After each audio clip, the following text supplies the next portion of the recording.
Let me clear my throat. If that song from DJ Cole just popped into your head, welcome to my world. I'm going to talk today a little bit about ambivalence. Ambivalence, and I'm going to share a personal story. So, over the last, it's embarrassing to say, more than a few months, possibly a few years, I have been struggling with clearing my throat in the mornings.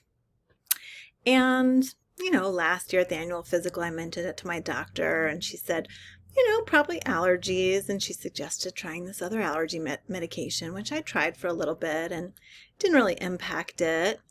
So many months passed, and my husband would make a comment here and there, like, you sure clear your throat a lot, And I would minimize, well, it only happens first thing in the morning, and, it doesn't bother me, so what's the problem?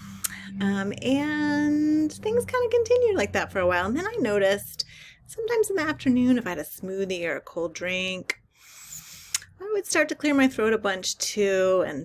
But no big deal. I'm on Zoom a lot, so I can just mute myself and not bother anybody else with my throat clearing.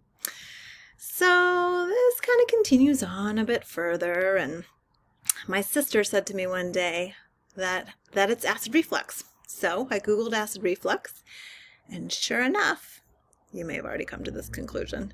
Sure enough, symptoms of acid reflux. I was having them first thing in the morning, and it happens sometimes after cold beverages. And so I looked also at the other contributing factors, and I was like, well, I'm not overweight, and I don't eat spicy foods, and etc. I don't eat right before bed, so it's not such a big deal. And then, boom, kind of pushed it down again, back to pre-contemplation, and thought to myself, it's just first thing in the morning, and I can mute myself, and it doesn't bother anybody but me, except it really started bothering my husband over time.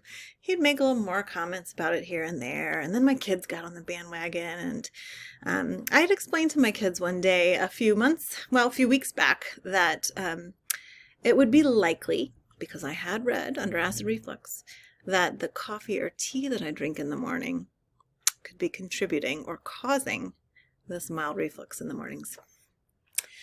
So one day I'm taking my kids to school real recently and clearing my throat a little bit, sipping on my coffee, and my youngest quips up and says, Mom, if you stop drinking coffee and tea, then you would stop doing that. And that stopped me in my tracks and I'm always watching behavior, right, of myself and other people and thinking about the change process. I thought, if only it were that easy. If only it were that easy.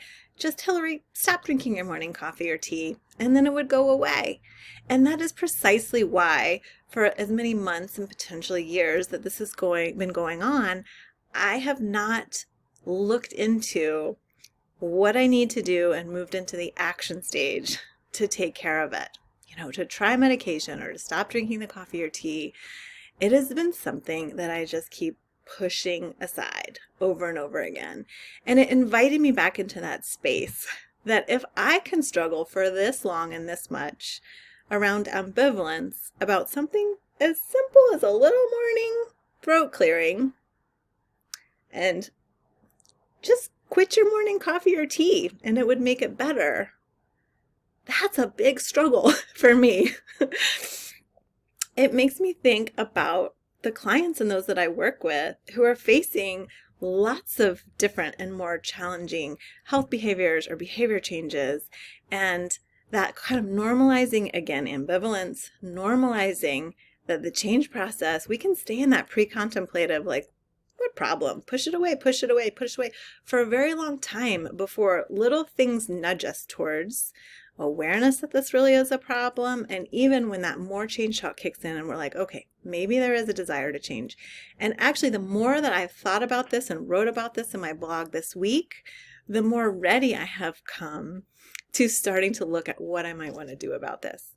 And I bet you this is pulling for your writing reflex. If you have any experience with reflux, you're probably like, oh, Hillary should try this, right? Because when we have same or similar experiences, it really pulls for that desire to give advice and just chime in there with your 2 cents or your story. So all is that to say, ambivalence is normal. And knowing that something should be changed is not usually enough to nudge us into that change. Knowing that stopping drinking my morning coffee or tea would stop the throat clearing has not been enough for me to quit my morning coffee or tea. Cheers.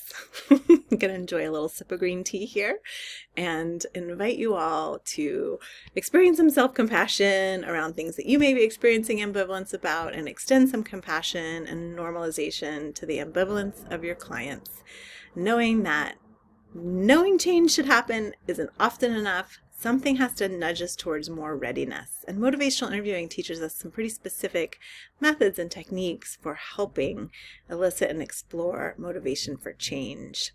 So tune in to more. And of course, I've got my foundations course, which teaches all of this at a go at your own pace kind of course style. If you want to check out my new website, mycenterforchange.com. Y'all take care. Thanks for listening.